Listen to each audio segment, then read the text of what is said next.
아멘. 할렐루야. 여러분 환영합니다. 축복합니다. 오늘 여러분에게 하나님의 놀라운 사랑을 전달해 드리도록 하겠습니다. 위대하신 하나님의 사랑 성찬이란 말씀으로 여러분과 은혜의 말씀 나누도록 하겠습니다. 사랑하는 성도 여러분, 오늘 여러분들에게 스스로 중요한 질문 한 가지를 좀 던져봤으면 좋겠습니다. 말씀을 시작하기 전에 여러분 가슴에 손을 얹고 혹시라도 하나님 앞에 한번 질문해 봤으면 좋겠습니다. 나는 예수께서 털을 닦아주신 생명의 길로 나아가고 있습니까? 아니면 예수께 등을 돌린 사망의 길로 나아가고 있습니까? 우리 삶 속에 우리는 다 생명의 길로 나아간 줄 믿습니다. 그것을 열어놓게 해준 그 상징적인 내용이 무엇인가 봤더니 그것이 바로 오늘 성찬, 바로 생명의 길을 열어준 사건이 바로 이 성찬이었다라고 생각하면 될 것 같습니다. 이 성찬에서 이루어진 것은 예수 그리스도께서 십자가에 못 박히시기 전에 미리 죄사함의 문제에 대해서 제자들에게 말씀해 주시고 그들이 그것들을 준비할 수 있도록 해주셨는데 이들은 아직 그 죄사함의 문제에 대해서 그게 뭐가 중요한가를 이해하지 못하고 있는 상황이었어요. 그래서 오늘 본문의 내용들이 벌어지고 있는데 우리도 사실 생각해 보면은 교회에서 오면은 뭐가 가진 복됨이야? 무슨 복을 받았어? 라고 물어볼 때가 많아요. 여러분 무슨 복을 받았습니까? 여러분 교회 다니셔서 갑자기 재물이 많아져서 로또 당첨되신 분 있으면 한번 손 좀 한번 들어보시겠습니까? 아무도 없어요. 이상하네. 교회 다니면 복이 있어야 될 텐데. 그러면은 여러분 교회 다니면서 복을 받아서 정말 여러분 자녀가 저 이제 뭐 7등급 8등급 났다가 1등급 받으신 분 있으십니까? 아니 왜 없으세요? 그렇죠. 이런 거 말하는 거 보고는 아닌 것 같아요. 교회에서 말씀하시는 하나님의 가장 귀한 복됨이 있는데 그건 바로 죄사함의 복이라는 거예요. 죄사함의 문제가 우리가 생각할 때는 그것이 너무나도 추상적이고 그것이 너무나도 우리의 몸에 와닿지 않기 때문에 가볍게 여길 때가 많이 있습니다. 그러나 성경은 죄사함의 문제에 대해서 가장 귀중한 것으로 여기고 죄의 문제에 대해서 가장 중요하게 여깁니다. 왜냐하면 죄는 단 한 번의 실수로 넘어가는 가벼운 해프닝이 아니라 죄를 지음으로 반드시 우리에게 찾아오는 두 가지 형태의 우리 삶에 깊은 영향력이 있기 때문에 그렇다는 것입니다. 우리 한번 볼까요? 첫째는 죄책입니다. 여러분 이 죄는 죄에 대해서 단순히 죄 지었어 라고 하는 것이 문제가 아니라 죄를 범함으로 법적으로 형벌적으로 책임을 져야 되는 것이 바로 죄라는 것입니다. 그 가장 중요한 것이 그래 죄책이라는 거죠. 이것은 내가 지은 죄에 대해서 내가 죄인입니다라고 법적 형벌로 당신은 죄인이야 라고 말해주는 것을 의미한다는 것이죠. 이것은 무거운 개인적인 죄에 대한 책임이라는 것입니다. 두 번째는 그러면은 단순히 이것만 있는가? 아니요, 그렇지 않아요. 둘째는 오염의 문제가 있어요. 죄는 결코 개인의 문제로 끝나지 않더라는 거예요. 죄가 만연함에 사회가 부패되고 오염되듯이 이 죄의 문제는 각 개인으로 끝나는 것이 아니라 나 혼자만 그런 죄의 벌을 받았으면 좋겠는데 내 죄가 넘어가서 내 가족들에게, 내 이웃들에게, 내 공동체에게, 내 사회에게 영향력을 주게 되는 거예요. 여러분 이뿐만입니까? 죄의 오염은 단순하게 죄 짓는 것으로 끝나는 것이 아니라 하나님과 멀어져서 징계를 마주하지 않을 수 없게 되고 또 하나님과 멀어졌다는 것은 내가 나중에 가서는 죄를 지어도 내가 죄를 지었는지 안 지었는지 잘 무감각해지는 그런 영적 마비 상태에 이르게 되는 것이 가장 큰 문제예요. 여러분 죄 지은 사람들이 자기가 죄책감을 느끼는 거 봤습니까? 많이 못 느껴요. 죄를 짓고도 자기가 누리는 것으로 인해서 죄책감에서 아무것도 느끼지 못하고 그 얻은 걸로 인해서 마치 기뻐하는 것을 볼 수 있다는 거죠. 죄로 오염된 세상과 타협하게 되는 것이 바로 이 죄의 큰 문제라는 것입니다. 내가 짓고 있는 죄의 습관과 영향력이 고스란히 나뿐만 아니라 내 이웃들에게 영향을 미쳐서 사랑하는 자녀들에게까지 되물림되는 역사가 있을 수도 있다는 거예요. 나도 모르게. 그러고 보면은 그 말이 사실인 것 같아요. 죄는요, 내 지은 죄가 자녀에게 연결되진 않습니다. 근데 죄는 영향력을 준다는 거예요. 영향력을. 내가 잘못 지었고 내가 잘못 생각하는 건 내가 하는 행동을 그대로 우리 딸들이 따라할 때 뭐라고 할 수가 없는 게 왜 그래요?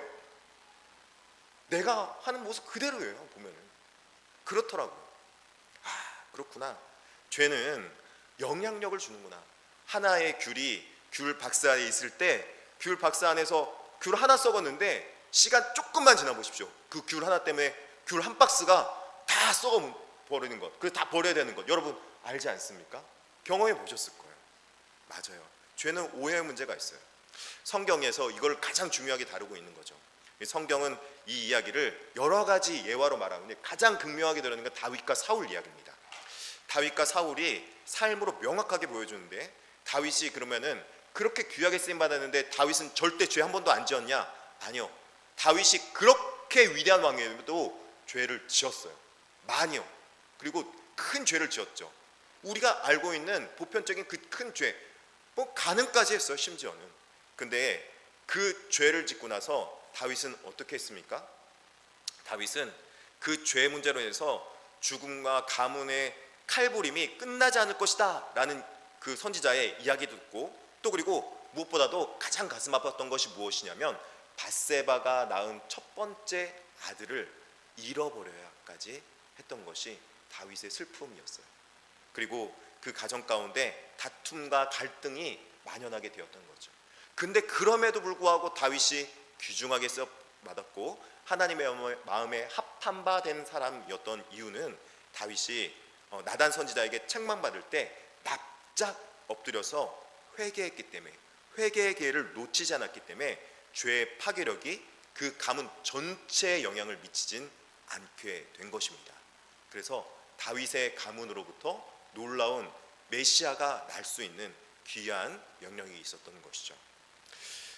그러고 보면은 반면에 사울은 달랐습니다. 사울은 죄를 지었습니다. 여러분 어떤 죄를 지었습니까? 사울은 단순하게 보편적으로 생각할 때, 아주 우리가 생각할 때 그게 죄야 라고 생각할 수 있는 죄를 지었어요. 어떤 죄를 지었냐면, 하나님 앞에 제사를 드릴 때 제사장만이 드릴 수 있는 제사를 사울이 직접 드려버린 거예요. 제사장을 무시하는 것이죠. 스스로 제사장을 지은 그 역할을 해버린 거죠. 교만했습니다. 근데 우리가 생각할 때는 그 교만이 그게 큰 죄 아닌 거 아닌가 라고 생각할 수 있어요. 단순히 스스로를 제사 지냈다, 스스로 제사했다라는 것이 무슨 문제가 될까? 여러분 한번 생각해 보겠습니다. 여러분과 무슨 상관이 있을까요? 이거는요, 오늘날로 해석하면 이런 거예요. 스스로 제사를 지으면서 자신의 죄의 문제를 누가 스스로 해결한 거예요? 자기 스스로 해결한 거예요. 여러분, 죄의 문제를 자신 스스로 해결할 수 있는 사람이 있습니까? 자기 죄 문제도 스스로 해결하지 못하고 내 문제뿐만 아니라 내 이웃의 죄 절대 해결하지 못합니다. 왜냐하면 내가 죄인이기 때문에. 그래서 자신 스스로 죄 문제를 해결하지 못하는데 스스로 죄 문제를 해결하고 전쟁에 나가려고 하니까 문제가 해결 안 되고 문제가 더 커져 버리는 거예요. 하나님 노릇하는 데까지 올라가는 교만을 범하게 된 것입니다. 마치 오늘날로 말하면 각처에 내가 예수다, 내가 메시아다 하는 사람들이 오늘날 한국 사회 여러분 얼마나 많은 줄 아십니까? 한국 유튜브에도 그런 내가 메시아다 하는 사람들이 정말 많아요. 그래서 스스로 메시아인 것처럼 행동하는 그런 사람들, 스스로 하나님 노릇하는 사람들이 많아져서 자기가 죄를 문제를 해결하거나 절대로 죄의 문제를 해결할 수 없게 되는 것이죠.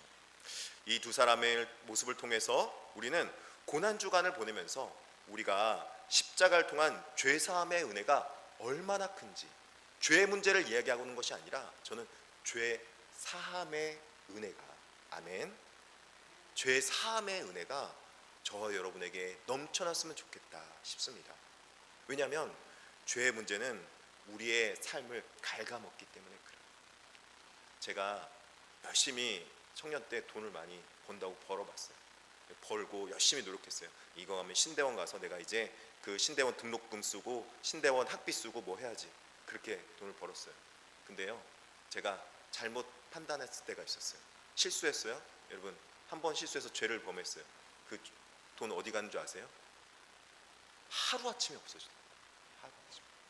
제가 그걸 느꼈어요. 돈은 버는 게 문제가 아니에요. 잘 쓰는 게 문제예요. 교회는 부흥하는 게 문제가 아니에요. 모여서 하나님의 영광의 은혜 가운데 죄사함의 은혜가 충만한 것이 교회가 될 줄 믿습니다. 여러분, 이런 은혜가 우리 가운데 넘쳐날 때 우리 교회는 하나님이 그냥 복을 안 주실 수가 없어요. 왜냐면요, 우리들이 받을 은혜가 얼마나 많은데, 제가 하나님이라면 여러분에게 다 주고 싶어요. 너무 이쁘고 사랑스러워요. 여러분 부자도 됐으면 좋겠고요, 자녀가 막 서울대도 다 갔으면 좋겠고요, 다 그랬으면 좋겠는데 우리가 받을 은혜의 복을 받을 자격이 없다면, 그렇다면 은혜가 없다면 하나님 주셔도 못 받는 거 아니겠습니까? 우리는 은혜 받은 자녀가 될 줄 믿습니다. 예수님께서 십자가에 달려 돌아가시기 전날 밤 제자들과 유월절 만찬을 나누셨습니다. 그리고 자신이 찢기실 살과 흘리실 피를 상징하는 떡과 잔을 내어주셨습니다. 이 십자가의 보혈과 살로 이루신 죄사함이 바로 성찬이며, 죄사함을 상징하는 것이 성찬이며, 위대하신 사랑의 결정체가 바로 이 성찬이라는 것입니다. 이 십자가의 사랑이 있었기에 우리는 영원한 멸망과 저주에서 해방되었고, 죄사함을 받고 더 나은 삶을, 그리고 더 나은 꿈을 가질 수 있는 영생의 세계를 걸어갈 수 있게 된 것입니다.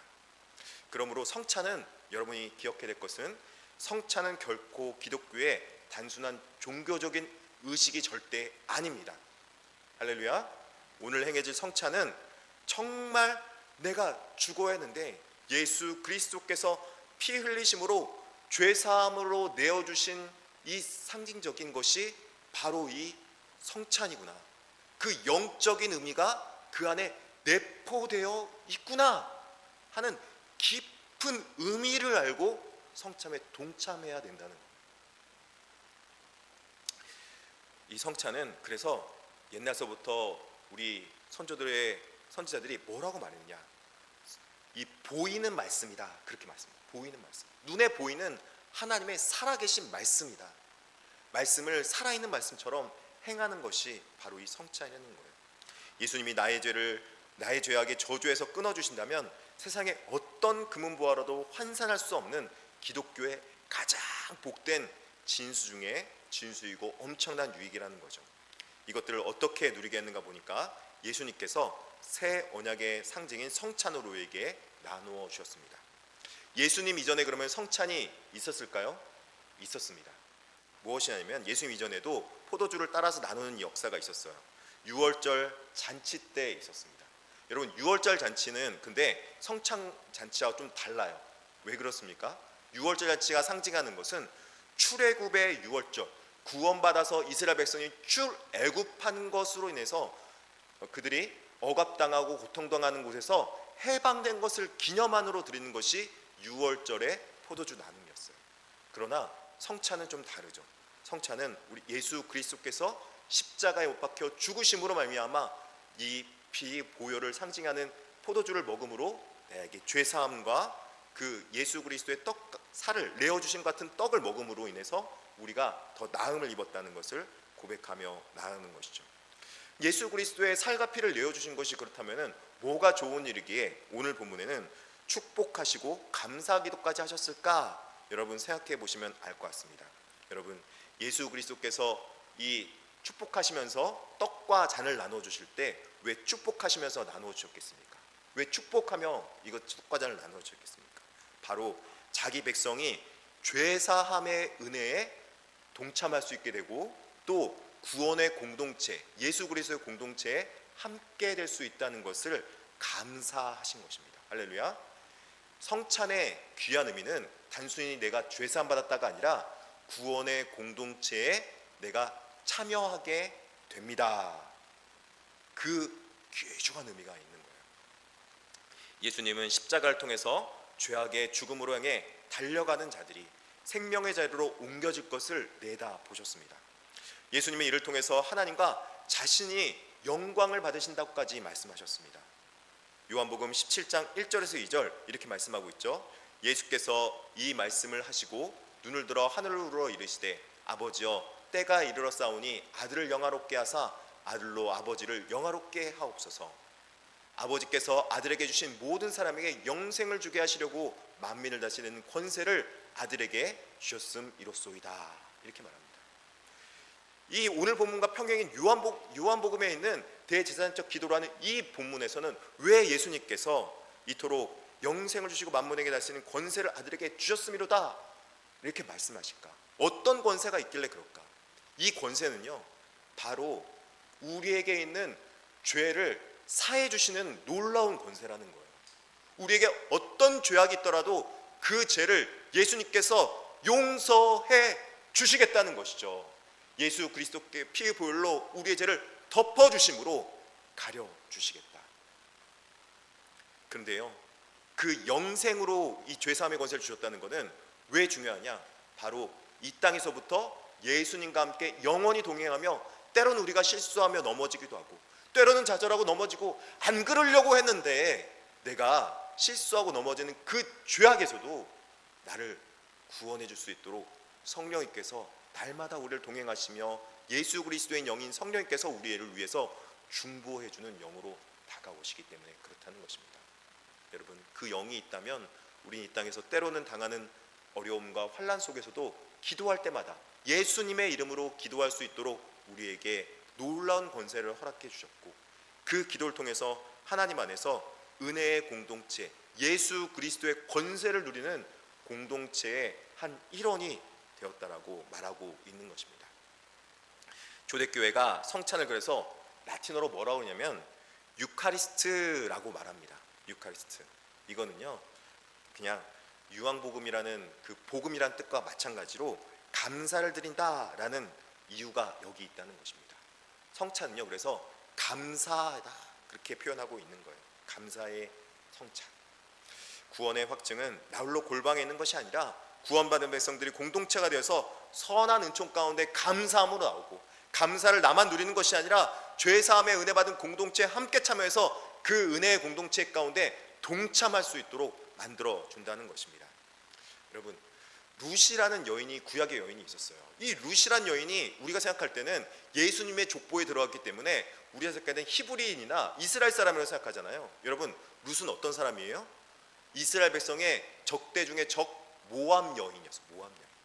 모압 여인인데 예수님의 족보에 들어간 사람이 되었고 다윗의 왕의 증조모가 되었던 거예요. 저주받아 마땅한 사람이 오히려 복받은 사람이 되었다니까요. 어떻게 해요? 그가 시어머니 나오미를 따르면서 나오미가 따르는 어머니 하나님을 따르겠다라고 말을 하니까 나의 어머니의 하나님이 나의 하나님이다라는 그 고백으로 그 믿음의 공동체 안으로 들어오게 됐어요. 믿음의 공동체 안으로 들어오니까 그를 통해서 하나님께서 더 큰 복을 허락해 주신 거예요. 이전에 있었던 죄악보다 더 큰 은혜와 복을 그에게 허락해 주신 거죠. 다윗의 증조모니가 되고 또 축복의 통로가 되며 복을 받을 구원의 역사의 중심의 인물이 되었다는 것입니다. 그래서 죄는요, 죄를 지었냐 안 지었냐가 문제가 아니라 죄를 지었다 할지라도 죄 사함으로 나오는 백성이냐, 그것이 중요한 거예요. 죄 사함 받을 수 있도록 회개했냐가 중요한 거예요. 회개하고 돌아와서 하나님의 백성 안으로 들어오면, 하나님 안에서 죄 사함의 은혜를 누린다면 그것으로 내 이전의 죄악보다 내 받을 은혜가 더 클 줄 믿습니다. 죄가 있으면 일이 꼬이지만 죄 사함 받으면 일이 풀리게 되어 있습니다. 그래서 우리는 이 놀라운 은혜를 통해서 구원의 확신과 믿음으로 나머지 삶 가운데 남은 사명으로 살아가게 돼요. 제자들은 주님의 성찬에 참여하면서도 아직 예수님께서 십자가에 죽지 않으셨기 때문에 죄사함의 은혜가 뭔지 몰라요. 아직 모르잖아요, 성찬 나눌 때는. 그래서 그들은 예수님의 고난 없이 영광만 취하고자 합니다. 마가복음 14장 27절에 예수님께서 제자들에게 이르시되 너희가 다 나를 버리라 이는 기록된 바 내가 목자를 치리니 양들이 흩어지리라 하였습니다. 이렇게 말합니다. 제자들이 아니라고, 나는 예수님 따를 거라고, 나는 예수님 다른 사람 다 부인할지라도, 베드로가 뭐라고 그랬어요? 다른 사람 다 부를지라도 난 죽을지라도 나는 예수님 따를 거라고 그렇게 말합니다. 마가복음 14장 31절에 베드로가 힘있게 말하되 내가 주와 함께 죽을지언정, 목숨 걸고 죽을지언정 주를 부인하지 않겠나이다. 모든 제자도 이와 같이 말하니라. 근데 호언장담했는데 어떻게 했습니까? 닭이 2번 울기 전에 내가 3번 나를 부인하리. 여러분, 베드로 일이니까 웃죠? 여러분은 부인 안 하죠? 맞아요. 우리도 그럴 수 있는 존재 같아요. 그래서 예수 그리스도의 권세 은혜가 날마다 있어야 되는 존재인 것 같아요.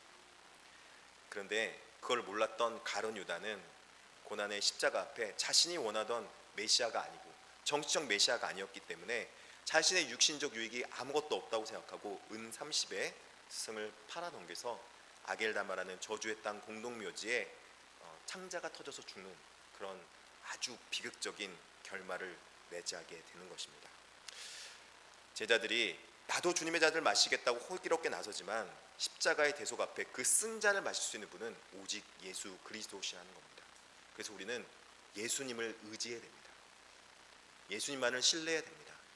나를 의지하는 것이 아니라, 내가 신뢰할 만한 존재라고 생각하는 것이 아니라 예수님을 의지해야 된다는 것입니다. 그 은혜가 있다면 이제 사명을 가지고 그 예수 그리스도의 복음을 고난이 있을지라도 전하는 존재가 되는 거예요.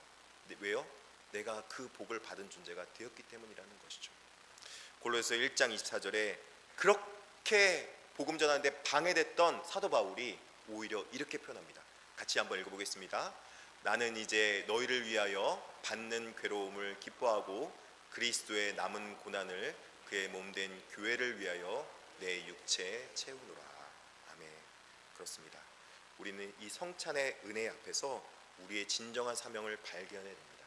우리가 이렇게 놀라운 은혜를, 죄사함의 은혜를 받은 존재라면 이제는 예수 그리스도의 몸된 교회를 위해서 이 땅에 축복의 통로가 된 우리가 이 구원의 공동체를 살리고 이 구원의 공동체를 나의 몫으로 남겨진 나의 십자가를 지고 헌신하며 이 교회를 살리는데 쓰임받아야 될 줄 믿습니다. 주님을 따르는 길에 고난은 우리를 잠시 힘들게 하지만 다행히 감사한 것은 남은 고난이라는 것 때문에 얼마 안 남았어요. 할렐루야. 왜요? 예수님께서 다 이루시고 성취했기 때문이라는 것이죠. 그렇기 때문에 이제 이후에 올 영광은 너무나도 찬란해서 이전의 고난과는 비교할 수 없습니다. 로마서 8장 18절에 생각하건대 현재의 고난은 장차 우리에게 나타날 영광과 비교할 수 없도다. 장차 우리에게 나타날 영광과 비교할 수 없도다. 그 영광의 은혜가 우리 삶 가운데 있을 줄 믿습니다. 그래서 이 땅에서 잠시 고난받는 것, 잠시 어려운 것, 여러분 이것 가운데서 은혜로 받아들이고 하나님 앞에 감사함으로 오히려 받아들이며 예수 그리스도의 몸된 이 성찬의 피와 살과를 먹는 이 성찬의 그 의미를 알고 참여하는 저와 여러분이 되기를 진심으로 축복합니다. 성찬을 진행할 텐데 세례 받지 않으셨거나 아직 입교하지 않으신 분들은 죄송하지만 이 성찬에 참여할 수 없습니다. 나중에 세례 받으시고 예수 그리스도의 몸된 교회에 입교하신 분만 참여해 주시기를 부탁드립니다. 어린이 세례는 아직 입교 안 한 거기 때문에 우리 어린애들은 참여할 수 없습니다. 우리 성찬으로 나아가겠습니다.